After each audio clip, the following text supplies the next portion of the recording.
Hello friends, welcome to suggestive education. Suggestive এডুকেশনে সকলকে স্বাগত জানাই। এসএসসি জিডি 2026-এর জন্য যে আমরা জিকে ক্লাসগুলো করছিলাম, তো আমাদের এডুকেটিভ প্যাটার্নে যে কোশ্চেনগুলো প্র্যাকটিস করছিলাম, তো আমাদের মধ্যযুগের ইতিহাসের চ্যাপ্টার 1-এর 1 থেকে 15 কোশ্চেন হয়েছিল, আজকে 16 থেকে হবে। তো আজকের প্রথম কোশ্চেন হচ্ছে, পঞ্চদশ শতাব্দীতে সিসোদিয়া বংশ কোন রাজ্য শাসন করত? পঞ্চদশ শতাব্দীতে সিসোদিয়া বংশ মেবার রাজ্য শাসন করত। Option C, Mebar. সিসোদিয়া বংশ রাজস্থান অঞ্চলের মেবার রাজ্য শাসন করত। পঞ্চদশ শতাব্দীতে রানা কুম্ভ ও রানা সাঙ্গার মতো খ্যাতনামা শাসকদের অধীনে মেবার ব্যাপকভাবে শক্তিশালী হয়ে ওঠে। পরের কোশ্চিন হচ্ছে, উত্তর ভারতে বিজয়ের পর গঙ্গাইকোন্ড উপাধি গ্রহণ করেছিলেন কোন চোল রাজা? তো গঙ্গাইকোন্ড উপাধি গ্রহণ করেছিলেন রাজেন্দ্র চোল প্রথম, বা প্রথম রাজেন্দ্র চোল। প্রথম রাজেন্দ্র চোল উত্তর ভারতের গাঙ্গেয় সমভূমিতে সফল সামরিক অভিযানের পর গঙ্গাইকোন্ড বা গঙ্গা জয়কারী উপাধি গ্রহণ করেন। তার সেনাবাহিনী পাল বংশের রাজা মহিপাল প্রথমকে পরাজিত করে। প্রারম্ভিক মধ্যযুগীয় ভারতে রাজনৈতিক প্রতিদ্বন্দ্বিতা সম্পর্কে নিম্নলিখিত বক্তব্যগুলি বিবেচনা করুন। প্রথম বক্তব্য হচ্ছে, রাষ্ট্রকূটরা কনৌজ দখলের উদ্দেশ্যে একাধিক সামরিক অভিযান পরিচালনা করেছিল। ঠিক রয়েছে এটা। আর প্রতিহাররা পূর্ব ভারতে অবস্থিত ছিল, আর পালরা পশ্চিম মধ্য ভারতে। এটা ভুল রয়েছে, পূর্ব ভারতে পালরা ছিল। ঠিক আছে, তো এখানে শুধুমাত্র 1 নম্বর বিবৃতিটা সঠিক রয়েছে।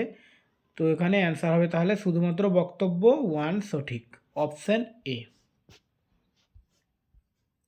শুধুমাত্র বক্তব্য 1 সঠিক।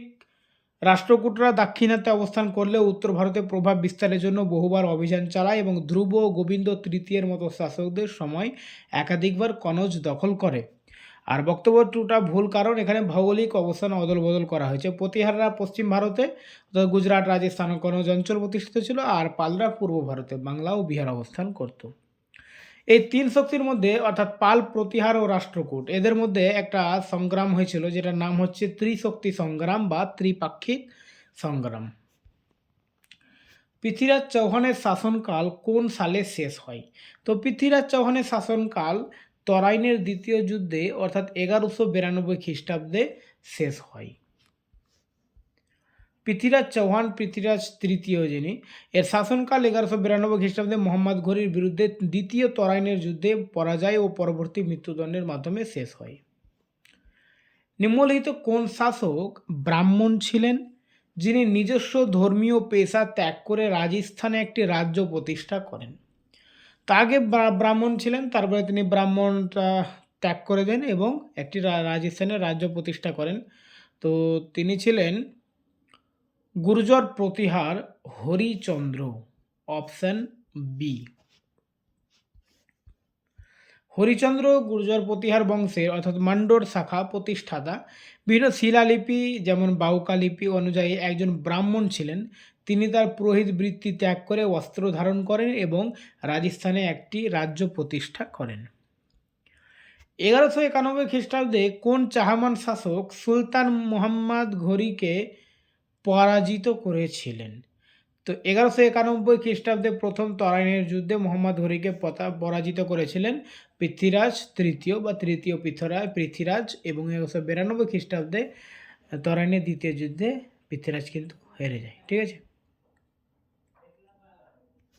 কাবেরী বদ্বীপ দখলের পর বিজয়রায়া চোল কী পদক্ষেপ গ্রহণ করেন? তিনি থাঞ্জাভুর নগরী প্রতিষ্ঠা করেন। তিনি নিশুম্ভা সুদিনী দেবীর একটি মন্দির নির্মাণ করেন। এখানে দুটোই সঠিক রয়েছে।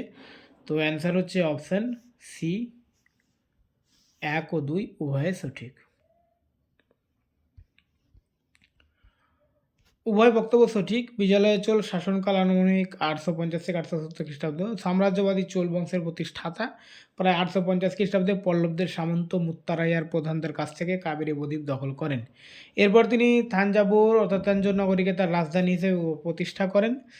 এবং সেখানে নিশুম্ভা সুদিনী দেবীর উদ্দেশ্যে একটি মন্দির নির্মাণ করেন। তাই দুটো বক্তব্যই সঠিক। আচ্ছা, এই ঘটনা বহু শতাব্দী ধরে নিস্তেজ থাকা চোল শক্তির পুনরুত্থানের সূচনা করে। নিম্নলিখিত কোন স্থানে প্রতিহার রাজা নাগভট্টের শিলালিপি পাওয়া গেছে? তো নাগভট্টের শিলালিপি পাওয়া গেছে গোয়ালিয়র মধ্যপ্রদেশে। Option B. গুর্জর প্রতিহার রাজা মিহির ভোজের বিখ্যাত গোয়ালিয়র প্রশস্তি প্রশংসামূলক শিলালিপি মধ্যপ্রদেশের গোয়ালিয়রে পাওয়া গেছে, যদিও এটি সরাসরি নাগভট্টের নয়, তবে এতে তার পূর্বপুরুষদের বিশেষ করে নাগভট্ট প্রথমের বিস্তারিত বিবরণ রয়েছে। এই শিলালিপিতে নাগভট্ট প্রথমকে ম্লেচ্ছ বা আরবদের পরাজিত করার কৃতিত্ব দেওয়া হয়েছে এবং নাগভট্ট দ্বিতীয় সহ প্রাথমিক কয়েকজন রাজার কীর্তির উল্লেখ আছে। নিম্নলিখিত কোন উপাধিটির অর্থ তিন ভুবনের অধিপতি? তো তিন ভুবনের অধিপতি হচ্ছে ত্রিভুবন চক্রবর্তীন। এর অর্থ হচ্ছে তিন ভুবনের অধিপতি। ত্রিভুবন চক্রবর্তীন শব্দটির আক্ষরিক অর্থ হলো তিন ভুবনের সম্রাট। এই গৌরবময় উপাধিটি পরবর্তী চোল রাজারা যেমন কুলোত্তুঙ্গ প্রথম গ্রহণ করেছিলেন তাদের সার্বজনীন সার্বভৌমত্ব বোঝাতে। মহারাজাধিরাজ মানে রাজাদের রাজা, একরাট মানে একচ্ছত্র শাসক এবং দেবরাজ মানে দেবতুল্য রাজা। চোল রাজারা উচ্চকণ্ঠ গর্বিত উপাধি ব্যবহারে প্রসিদ্ধ ছিলেন, যেমন রাজরাজ প্রথম উপাধি ছিল মুম্মুডি চোল, তিন মুকুটধারী চোল। প্রথম রাজেন্দ্র কোন চোল রাজার পুত্র ছিলেন? তো প্রথম রাজেন্দ্র রাজরাজ প্রথমের পুত্র ছিলেন। প্রথম রাজেন্দ্র চোল ছিলেন মহান চোল সম্রাট প্রথম রাজারাজের পুত্র উত্তরাধিকারী। তিনি সিংহাসনে আরোহণের আগে 2 বছর পিতার সঙ্গে যৌথভাবে শাসন করেন। প্রথম রাজরাজ শক্তিশালী নৌবাহিনী ও প্রশাসনিক কাঠামোর ভিত্তি গড়ে তোলেন, আর প্রথম রাজেন্দ্র সেই সাম্রাজ্যকে সর্বোচ্চ শিখরে নিয়ে যান। বিজয়ালয়া ছিলেন চোল বংশের প্রতিষ্ঠাতা, পরান্তক প্রথম ছিলেন পূর্বপুরুষ এবং কুলোত্তুঙ্গ প্রথম ছিলেন রাজেন্দ্রের দৌহিত্র। নিম্নলিখিতদের মধ্যে কে সবচেয়ে শক্তিশালী চোল শাসক হিসেবে বিবেচিত? তো সবথেকে শক্তিশালী চোল শাসক হচ্ছেন প্রথম রাজরাজ, অর্থাৎ রাজরাজ প্রথম। রাজরাজ প্রথম সর্বাধিক শক্তিশালী ও প্রভাবশালী চোল শাসক হিসেবে স্বীকৃত। তাকে প্রায় রাজরাজ দ্য গ্রেট বলা হয়। তিনি চোল শক্তিকে পুনরুজ্জীবিত করেন, কন্দরলুর সালাইয়ে চিয়ের নৌবাহিনী ধ্বংস করেন, মদুরাই জয় করেন, শ্রীলঙ্কা আক্রমণ করেন এবং বিখ্যাত বৃহদেশ্বর মন্দির নির্মাণ করেন। যদিও তার পুত্র রাজেন্দ্র প্রথম সাম্রাজ্য আরও বিস্তৃত করেন, কিন্তু সাম্রাজ্যের মজবুত ভিত্তি স্থাপন করেন রাজরাজ প্রথমে। 980 থেকে 1003 খ্রিস্টাব্দ পর্যন্ত কাশ্মীর কে শাসন করেছিলেন? তো এই টাইমে অর্থাৎ 980 থেকে 1003 খ্রিস্টাব্দ পর্যন্ত কাশ্মীর শাসন করেছিলেন রানী দিদ্দা। অপশন সি, রানী দিদ্দা। রানী দিদ্দা 980 থেকে 1003 খ্রিস্টাব্দ পর্যন্ত কাশ্মীর শাসন করেন। প্রথমে তিনি পুত্র ও নাতিদের অভিভাবক হিসেবে রাজত্ব করলেও পরে নিজেই সিংহাসনে বসেন। জন্মসূত্রে তিনি লোহর বংশীয় এবং কাশ্মীরের গুপ্ত রাজা খেম গুপ্তকে বিবাহ করেন। তিনি তার কঠোরতা ও রাজনৈতিক দক্ষতার জন্য পরিচিত ছিলেন। তার শাসনের বিবরণ কলহনের রাজতরঙ্গিনী গ্রন্থে পাওয়া যায়। নিম্নলিখিত কোন রাজবংশ অঞ্চল জোড়াটি সঠিক? রাষ্ট্রকূট তামিলনাড়ু, গুর্জর প্রতিহার রাজস্থান। তো এখানে রাষ্ট্রকূট তামিলনাড়ু এটা ভুল রয়েছে, ঠিক আছে। গুর্জর প্রতিহার রাজস্থান এটাই ঠিক রয়েছে, শুধুমাত্র দুইটাই ঠিক হবে, অর্থাৎ অপশান বি। শুধুমাত্র জোড়া সঠিক, জোড়া 2 সঠিক। গুর্জর প্রতিহারের উৎপত্তি ছিল রাজস্থান ও গুজরাট অঞ্চলে এবং তারা উত্তর ভারতের শাসন করত। রাষ্ট্রকূটদের কেন্দ্র ছিল দাক্ষিণাত্য মহারাষ্ট্র, কর্ণাটক ইত্যাদি। রাজধানী মান্নাকের। তামিলনাড়ু ছিল মূলত চোল, পাণ্ডব, পল্লবদের এলাকা। গোয়ালিয়র দুর্গের চারপাশে দুর্গ প্রাচীর ব্যবস্থা 773 খ্রিস্টাব্দে কে সম্পূর্ণ করেন? তো সেটা সম্পূর্ণ করেছিলেন রাজা সূর্য সেন। Option C. স্থানীয় কিংবদন্তি অনুযায়ী রাজা সূর্য সেন বা সূর্য সেন 8ম শতকে গোয়ালিয়র দুর্গ নির্মাণের সূচনা করেন।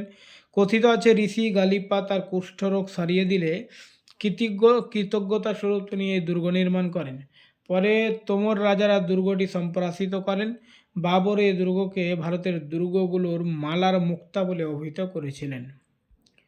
চোল রাজ্যে ভূমি রাজস্বকে কি বলা হতো? তো চোল রাজ্যে ভূমি রাজস্বকে বলা হতো কাদামাই। Option D কাদামাই। কাদামাই ছিল চোল রাজ্যে ভূমি রাজস্ব বা করের নাম। এটি ছিল রাষ্ট্রের আয়ের প্রধান উৎস। ভেট্টি বলতে বোঝানো হতো বাধ্যতামূলক শ্রম বা করভি। চোল শিলালিপিতে 400-এরও বেশি করের নাম পাওয়া যায়। তবে ভেট্টি ও কাদামাই সবচেয়ে বেশি উল্লেখিত। কুদিমাই বলতে জমিদারের প্রতি প্রজার কর্তব্য বোঝানো হতো। ওকে, আজকে এই পর্যন্তই।